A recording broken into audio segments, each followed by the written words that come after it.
പ്രേക്ഷകർക്ക് KMIC ന്യൂസിലേക്ക് സ്വാഗതം. വാർത്തകൾ വായിക്കുന്നത് ജലീൽ മടവൂർ. പ്രധാന വാർത്തകൾ. ചുട്ടുപൊള്ളുന്ന ചൂടിനെ വകവെക്കാതെ വിശുദ്ധ ഭൂമിയിൽ സാന്ത്വന സ്പർശവുമായി RC ഹജ്ജ് വാളണ്ടിയർമാർ. കർണാടകയിൽ ജലയുദ്ധം തുടരുന്നു. കാവേരി നദീജല തർക്കവുമായി ബന്ധപ്പെട്ടാണ് സംഘർഷം ഉടലെടുത്തത്. ബാംഗ്ലൂരുവിൽ കർഫ്യൂ തുടരുകയാണ്.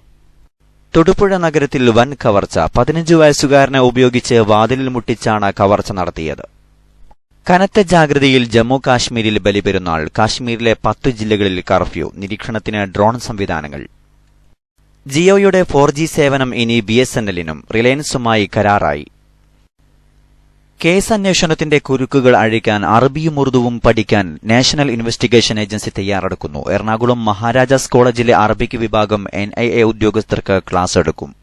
അറഫാ ദിനത്തിൽ വിശുദ്ധ കഅബാലയത്തിന് പുതിയ കിസ്വ അണിയിച്ചു. വിദഗ്ധ പരിശീലനം ലഭിച്ച കിസ്വ ഫാക്ടറി ജീവനക്കാരും ഇരുഹറം കാര്യാലയ ഉദ്യോഗസ്ഥരും ചേർന്നാണ് പുതിയ കിസ്വ അണിയിച്ചത്. മുസ്ലിം സമുദായവും ലോകവും നേരിടുന്ന പ്രശ്നങ്ങൾക്ക് പരിഹാരം കാണാൻ ഐക്യത്തോടെ പ്രവർത്തിക്കണമെന്ന് ഷെയ്ഖ് അബ്ദുറഹ്മാൻ അൽ സുദൈസ് അറഫയിലെ മസ്ജിദ് നമീറയിൽ നടത്തിയ പ്രസംഗത്തിലാണ് അദ്ദേഹം ഈ ആഹ്വാനം നടത്തിയത്. വിശദമായ വാർത്തകളിലേക്ക്. വിശുദ്ധ ഹജ്ജ് കർമ്മങ്ങൾ അവസാന ഘട്ടത്തിലേക്ക് കടന്നു. ഞായറാഴ്ച അറഫയിൽ വിശ്വമാനവിക സമ്മേളനം തീർത്ത വിശ്വാസി ലക്ഷങ്ങൾ സൂര്യാസ്തമയത്തോടെ മുസ്ദലിഫ വഴി മിനായിലെ തമ്പുകളിലേക്ക് മടങ്ങി. ഇന്നലെ മുതൽ 3 ദിവസം ജംറകളിലെ കല്ലേറിന്റെ സമയമാണ്. ജംറത്തുൽ അഖബയിൽ പുലർച്ചെ മുതൽ തന്നെ ഹാജിമാർ കല്ലേർ കർമ്മം ആരംഭിച്ചു. തിരക്ക് ഒഴിവാക്കാൻ ഇത്തവണ വിപുലമായ സുരക്ഷാ സംവിധാനങ്ങൾ ഒരുക്കിയിട്ടുണ്ട്. നിരീക്ഷണത്തിനായി ഡ്രോൺ വിമാനങ്ങൾ അടക്കമുള്ള സൗകര്യങ്ങളാണ് ഒരുക്കിയിട്ടുള്ളത്.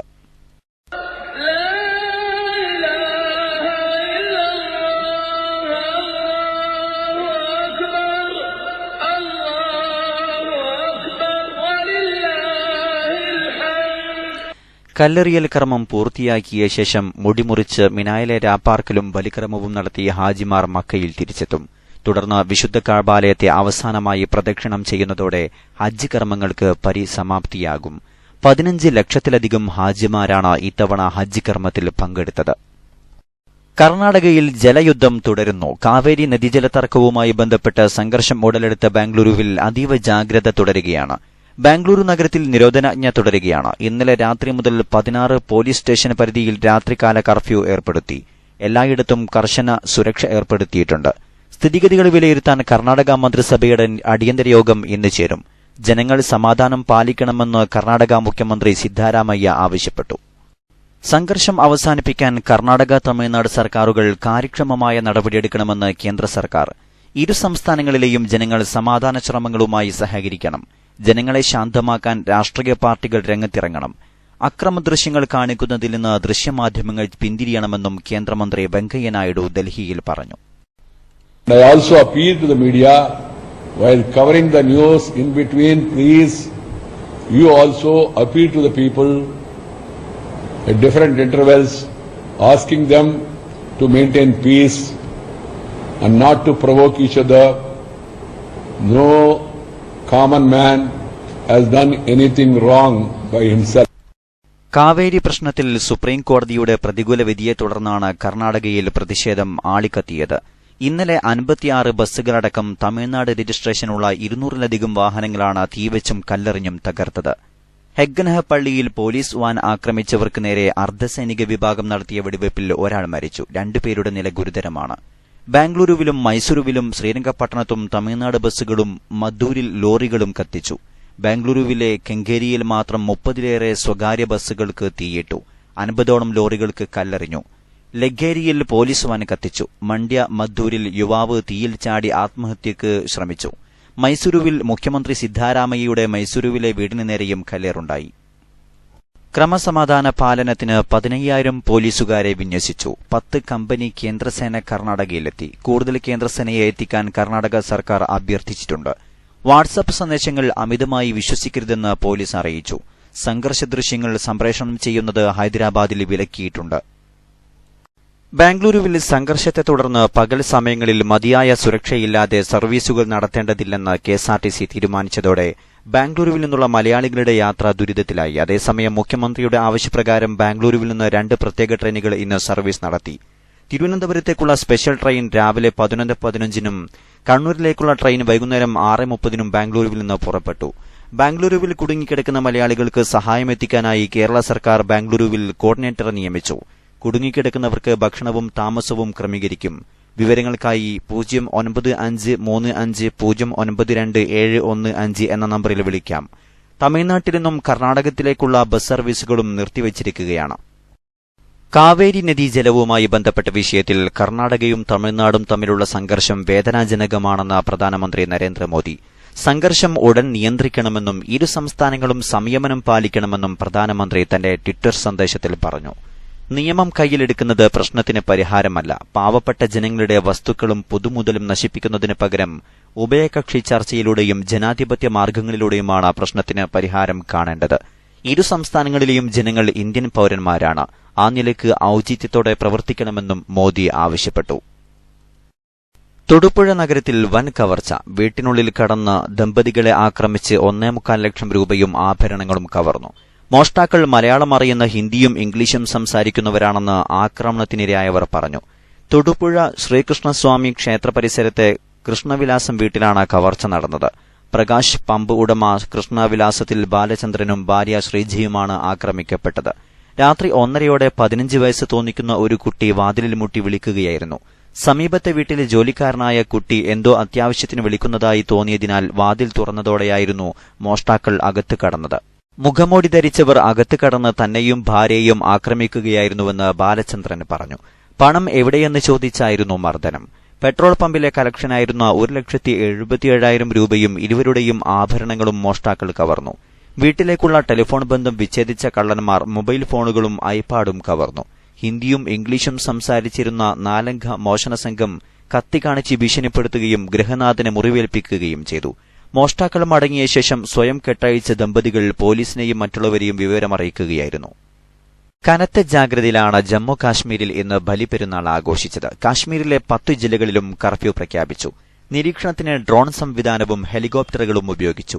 കുൽഗാം ജില്ലയിലെ ചില മേഖലകളിൽ കരസേനയെയും വിന്യസിച്ചിട്ടുണ്ട്.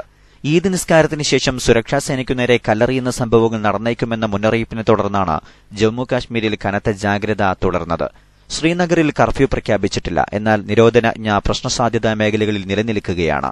അതിനാൽ കർഫ്യൂവിന് തുല്യമായ നിയന്ത്രണങ്ങളുണ്ടാകും. അനന്ത്നാഗ് ഉൾപ്പെടെ സംഘർഷ സാധ്യത കൂടുതലുള്ള സ്ഥലങ്ങളിൽ ഈദ് നിസ്കാരത്തിന് ആയാലും ആളുകൾ കൂട്ടം കൂടുന്നത് നിയന്ത്രിക്കാനാണ് തീരുമാനം. വിഘടനവാദി സംഘടനകൾ ചലോ UN എന്ന പേരിൽ പ്രതിഷേധത്തിന് ആഹ്വാനം നൽകിയിട്ടുണ്ട്. ശ്രീനഗറിലെ ഐക്യരാഷ്ട്ര ഓഫീസിലേക്ക് മാർച്ച് നടത്താനാണ് ആഹ്വാനം. എന്നാൽ ഈ മാർച്ച് തടയുമെന്ന് സുരക്ഷാസേനകൾ വ്യക്തമാക്കി. സ്ഥിതി ഗുരുതരമായ കുൽഗാം ജില്ലയിലെ ഗുഡ്വാനി, റിഡ്വാനി എന്നീ ഗ്രാമങ്ങളിൽ സുരക്ഷയ്ക്ക് കരസേനയെയും വിന്യസിച്ചു. പ്രതിഷേധക്കാർക്കിടയിൽ ഭീകരരും ഉണ്ടാകും എന്ന വിവരത്തിന്റെ അടിസ്ഥാനത്തിലാണിത്. മുഖ്യമന്ത്രി മെഹബൂബ മുഫ്തി എല്ലാവർക്കും ഈദ് ആശംസകൾ നേർന്നു. ജമ്മു കാശ്മീർ വേദനാജനകമായ അന്തരീക്ഷത്തിലൂടെയാണ് കടന്നുപോകുന്നതെന്ന് മെഹബൂബ സന്ദേശത്തിൽ പറഞ്ഞു.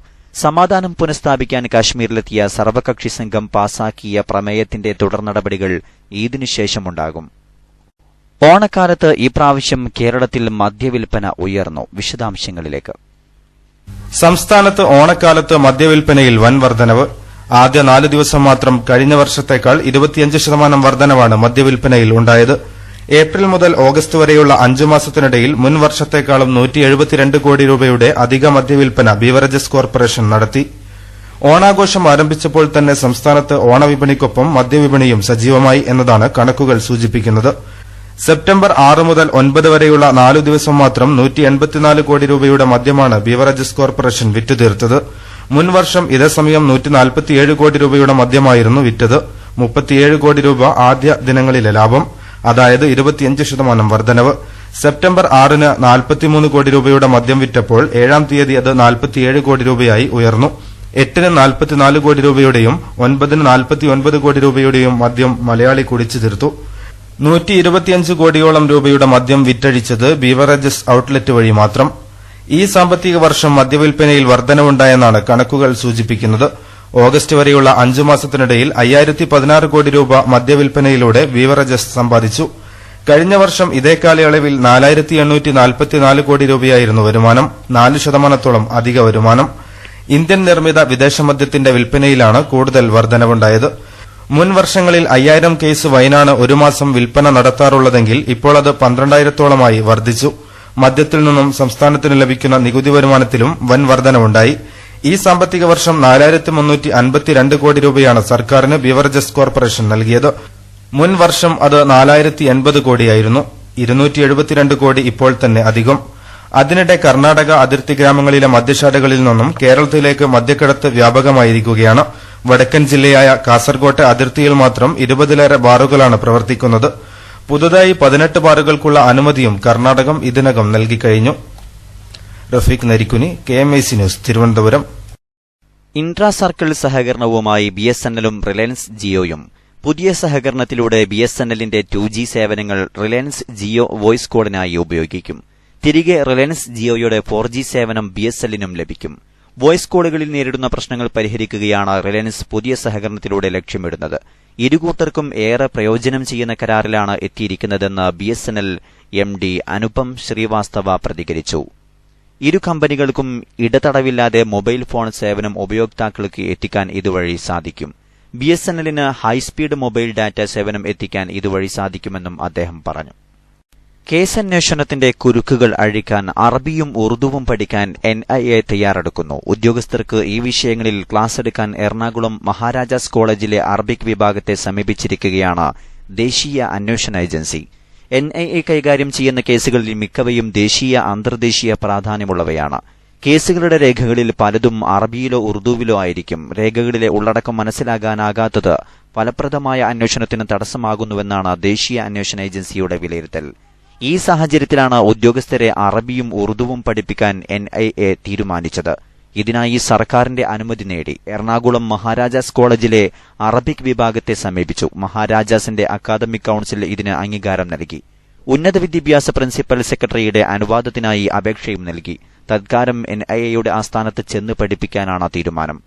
ആദ്യ ബാച്ചിൽ 20 NIA ഉദ്യോഗസ്ഥർക്കാവും മഹാരാജാസിലെ അറബിക് ഉറുദു അധ്യാപകർ ക്ലാസ് എടുക്കുക. തൽക്കാലം ഭാഷകൾ എഴുതാനും വായിക്കാനും പഠിക്കാനാണ് ഉദ്യോഗസ്ഥർ തയ്യാറെടുക്കുന്നത്. സർക്കാരിന്റെ അനുമതി ലഭിക്കുന്നതിനനുസരിച്ച് ഓണത്തിനു ശേഷം ക്ലാസുകൾ ആരംഭിക്കും. ഇടവേളയ്ക്ക് ശേഷം വാർത്തകൾ തുടരും. അക്ഷരങ്ങൾ അഗ്നിയാക്കും ചൊല്ലുകയാണി വായന. നിർഭയം പൊളിച്ചെഴുതാം നീതിയറ്റ ചേതന. സർഗചിന്ത ധന്യമാക്കും സ്നേഹരാഗശാരികൾ. ധർമ്മസാക്ഷികൾക്കു കർമ്മബോധവേഗം തൂലിക.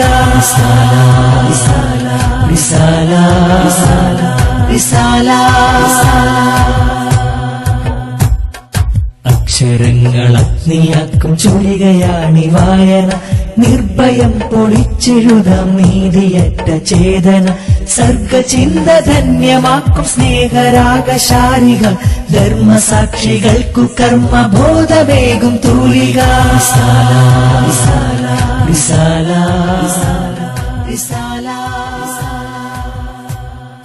ഇസ്ലാമിക പ്രസാധന രംഗത്ത് മികച്ച കുതിപ്പുകൾ നടത്തുകയാണ് SSF പ്രസാധക വിഭാഗം IPB. അശ്ലീലത പുരണ്ട അക്ഷരങ്ങൾ തുന്നിക്കെട്ടി മാർക്കറ്റ് പിടിക്കുന്ന പുസ്തകാലയങ്ങൾക്ക് മധ്യേ നേരിന്റെ അധ്യായങ്ങൾ സമർപ്പിക്കുകയാണ് IPB. ചുരുങ്ങിയ കാലം കൊണ്ട് 100-ലേറെ പുസ്തകങ്ങൾ ഇതിനു കീഴിൽ പുറത്തിറങ്ങി. നന്മയെ സ്നേഹിക്കുന്ന ഒട്ടേറെ വായനക്കാർ ഇന്ന് IPB-യെ പ്രതീക്ഷിക്കുന്നു.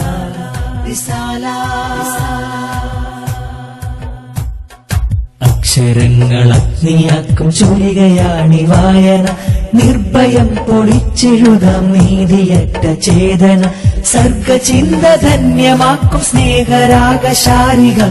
ധർമ്മസാക്ഷികൾക്കു കർമ്മബോധവേഗം തൂലിക.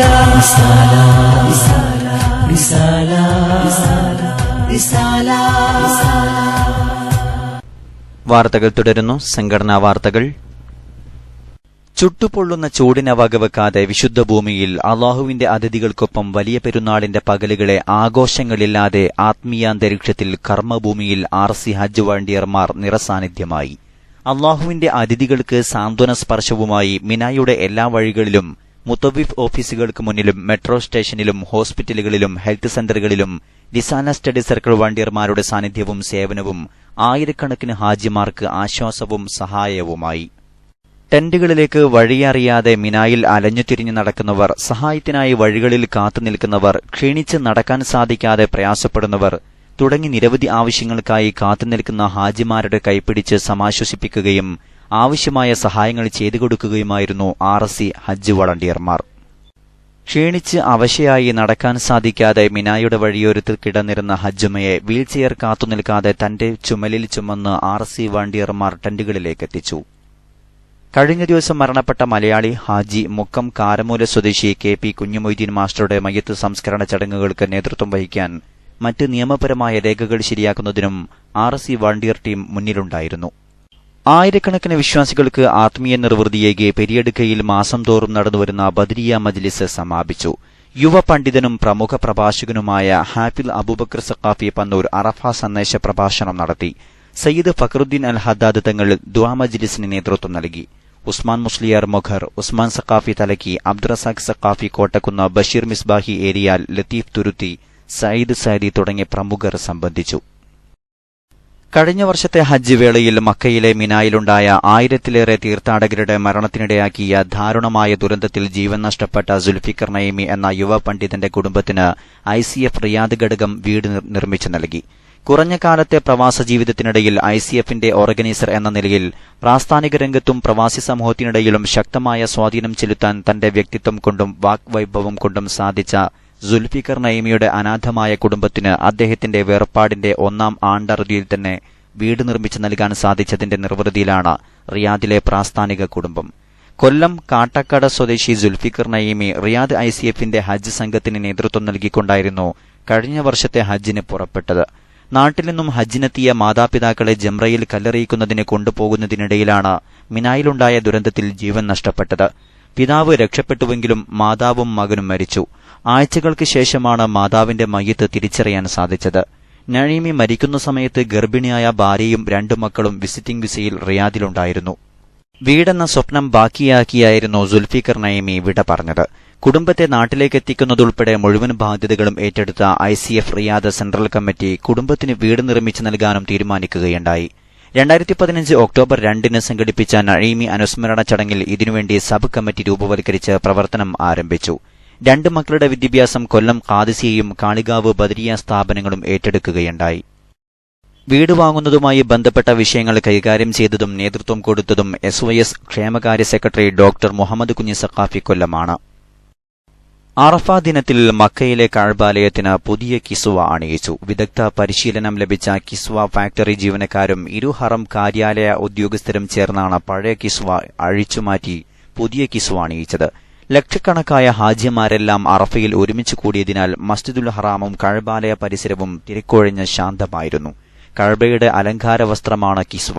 ലോക മുസ്ലിങ്ങളുടെ ലക്ഷ്യസ്ഥാനമായ മക്കയിലെ കഅബാലയത്തിന് ഓരോ വർഷവും ഹജ്ജിന്റെ സുപ്രധാന ദിനമായ അറഫ ദിനത്തിലാണ് പുതിയ കിസ്വ അണിയിക്കുന്നത്. ഏറെ വൈദഗ്ധ്യവും കൃത്യതയും ആവശ്യമുള്ളതിനാൽ വർഷങ്ങളുടെ പരിചയസമ്പത്തുള്ളവർക്കാണ് ഇതിന്റെ ചുമതല. കഅബയുടെ 4 ഭാഗങ്ങളും വാതിൽ വിരിയും ആദ്യം അഴിച്ചുമാറ്റി. ശേഷം ഓരോ ഭാഗവും പ്രത്യേക രീതിയിൽ താഴെ നിന്ന് മുകളിലേക്ക് ഉയർത്തി. മുകളിൽ സ്ഥാപിച്ച ശേഷം താഴേക്ക് ഇറക്കുകയാണ് ചെയ്തത്. 4 ഭാഗവും കൃത്യമായി സ്ഥാപിച്ച ശേഷം സുപ്രധാനമായ ബെൽറ്റ് ഓരോ ഭാഗങ്ങളിലായി സ്ഥാപിച്ചു. പിന്നീടാണ് ഏറെ കൃത്യമായും വൈദഗ്ധ്യവും ആവശ്യമുള്ള വാതിൽ വിരി സ്ഥാപിച്ചത്. കിസ്വ ഫാക്ടറിയിൽ 1 വർഷക്കാലം കൊണ്ടാണ് പുതിയ കിസ്വ തയ്യാറാക്കിയത്. ലോകത്ത് ലഭ്യമായതിൽ വെച്ച് ഏറ്റവും മുന്തിയ മത്തേരം പട്ടുനൂൽ കൊണ്ട് നിർമ്മിച്ച കിസ്വയുടെ ചെലവ് 22 ദശലക്ഷം റിയാൽ വരും. ചായം പൂശുന്നതും സ്വർണ്ണ വെള്ളി നൂലുകൾ ചേർക്കുന്നതുമടക്കം നിരവധി പ്രക്രിയകളിലൂടെയാണ് കിസ്വ രൂപപ്പെടുന്നത്. വർഷങ്ങൾ നീണ്ട പരിചയസമ്പത്തുള്ള കരകൌശല വിദഗ്ധർ ചതുരാകൃതിയിലുള്ള 16 ഭാഗങ്ങളിലായാണ് കിസ്വ നെയ്തെടുക്കുന്നത്. ഇസ്ലാമിക കാലിഗ്രാഫിയുടെ മനോഹരിത കിസ്വയിൽ കാണാം. അഴിച്ചുമാറ്റുന്ന പഴയ കിസ്വയുടെ ഭാഗങ്ങൾ മുസ്ലിം രാഷ്ട്രങ്ങളിലെ നയതന്ത്ര കാര്യാലയങ്ങൾ, പ്രമുഖ വ്യക്തിത്വങ്ങൾ എന്നിവർക്ക് സമ്മാനമായി നൽകാറുണ്ട്. മുസ്ലിം സമുദായവും ലോകവും നേരിടുന്ന പ്രശ്നങ്ങൾക്ക് പരിഹാരം കാണാൻ ഒരുമിച്ചിരുന്ന് ചിന്തിക്കാനും പ്രവർത്തിക്കാനും പണ്ഡിത ലോകത്തോട് ഷേഖ് അബ്ദുറഹ്മാൻ അൽ സുദൈസ് അറഫയിലെ മസ്ജിദ് നമിറയിൽ നടത്തിയ പ്രസംഗത്തിൽ ആഹ്വാനം ചെയ്തു. തീവ്രവാദത്തെ ഉന്മൂലനം ചെയ്യണമെന്നും തീവ്രവാദികൾ ഒരു മതത്തെയും ദേശത്തെയും പ്രതിനിധീകരിക്കുന്നില്ലെന്നും അദ്ദേഹം പറഞ്ഞു.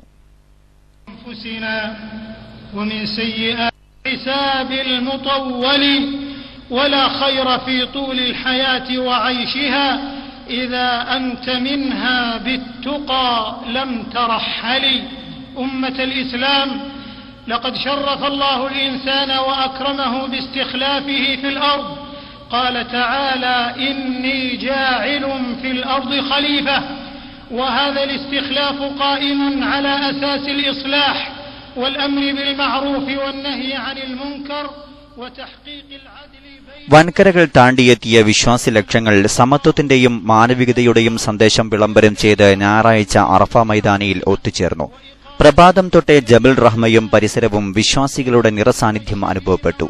ദേശത്തിനും ഭാഷയ്ക്കും വർണ്ണത്തിനും അതീതമായി സൃഷ്ടാവിനു മുമ്പിൽ മനുഷ്യരെല്ലാം സമന്മാരാണെന്ന വിളംബരമായി മാറി അറഫ. മധ്യാഹ്നം മുതൽ അസ്തമയം വരെ ഹാജിമാർ കണ്ണീരിൽ കുതിർന്ന പ്രാർത്ഥനയാൽ ഹൃദയശുദ്ധി വരുത്തി. മനസ്സും ശരീരവും സ്ഫുടം ചെയ്തെടുത്തു. ജീവിതാഭിലാഷം സാക്ഷാത്കരിച്ച ധന്യതയിലാണ് തീർത്ഥാടകരെല്ലാം അറഫയോട് വിട പറഞ്ഞത്.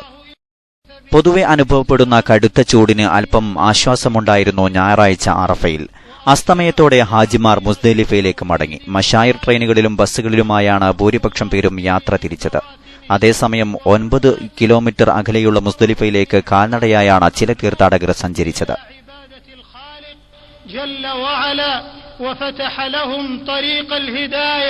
ബാംഗ്ലൂരുവിൽ നിന്നും അവസാനമായി ലഭിക്കുന്ന വാർത്ത സംഘർഷാവസ്ഥയ്ക്ക് അയവ് വന്നെങ്കിലും കാവേരി പ്രക്ഷോഭത്തിൽ മരണപ്പെട്ടവരുടെ എണ്ണം 2ആയി. ഇന്നലെയുണ്ടായ പോലീസ് ലാത്തിചാർജിനിടെ കെട്ടിടത്തിന് മുകളിൽ നിന്നും വീണ് പരിക്കേറ്റ രാജപോഗാൽ നഗർ സ്വദേശിയാണ് മരിച്ചത്. അവസാനമായി പ്രധാന വാർത്തകൾ. ചുട്ടുപൊള്ളുന്ന ചൂടിനെ വകവെക്കാതെ വിശുദ്ധ ഭൂമിയിൽ സാന്ത്വന സ്പർശവുമായി RC ഹജ്ജ് വാളണ്ടിയർമാർ. കർണാടകയിൽ ജലയുദ്ധം തുടരുന്നു. കാവേരി നദീജല തർക്കവുമായി ബന്ധപ്പെട്ടാണ് സംഘർഷം ഉടലെടുത്തത്. ബാംഗ്ലൂരുവിൽ കർഫ്യൂ തുടരുകയാണ്. തൊടുപുഴ നഗരത്തിൽ വൻ കവർച്ച. 15 വയസ്സുകാരനെ ഉപയോഗിച്ച് വാതിലിൽ മുട്ടിച്ചാണ് കവർച്ച നടത്തിയത്. കനത്ത ജാഗ്രതയിൽ ജമ്മു കാശ്മീരിൽ ബലിപെരുന്നാൾ. കാശ്മീരിലെ 10 ജില്ലകളിൽ കർഫ്യൂ. നിരീക്ഷണത്തിന് ഡ്രോൺ സംവിധാനങ്ങൾ. ജിയോയുടെ 4G സേവനം ഇനി BSNLനും റിലയൻസുമായി കരാറായി. കേസ് അന്വേഷണത്തിന്റെ കുരുക്കുകൾ അഴിക്കാൻ അറബിയും ഉറുദുവും പഠിക്കാൻ നാഷണൽ ഇൻവെസ്റ്റിഗേഷൻ ഏജൻസി തയ്യാറെടുക്കുന്നു. എറണാകുളം മഹാരാജാസ് കോളേജിലെ അറബിക് വിഭാഗം NIA ഉദ്യോഗസ്ഥർക്ക് ക്ലാസ് എടുക്കും. അറഫാ ദിനത്തിൽ വിശുദ്ധ കഅബാലയത്തിന് പുതിയ കിസ്വ അണിയിച്ചു. വിദഗ്ധ പരിശീലനം ലഭിച്ച കിസ്വ ഫാക്ടറി ജീവനക്കാരും ഇരുഹറം കാര്യാലയ ഉദ്യോഗസ്ഥരും ചേർന്നാണ് പുതിയ കിസ്വ അണിയിച്ചത്. മുസ്ലിം സമുദായവും ലോകവും നേരിടുന്ന പ്രശ്നങ്ങൾക്ക് പരിഹാരം കാണാൻ ഐക്യത്തോടെ പ്രവർത്തിക്കണമെന്ന് ഷെയ്ഖ് അബ്ദുറഹ്മാൻ അൽ സുദൈസ്. അറഫയിലെ മസ്ജിദ് നമീറയിൽ നടത്തിയ പ്രസംഗത്തിലാണ് അദ്ദേഹം ഈ ആഹ്വാനം നടത്തിയത്. ഇതോടെ KMAC ന്യൂസ് ബുള്ളറ്റിൻ സമാപിക്കുന്നു. വാർത്തകൾ അയക്കേണ്ട വിലാസം kmacnewstime@gmail.com. കൂടുതൽ വാർത്തകൾക്കായി www.sunnyonlineclass.com സന്ദർശിക്കുക.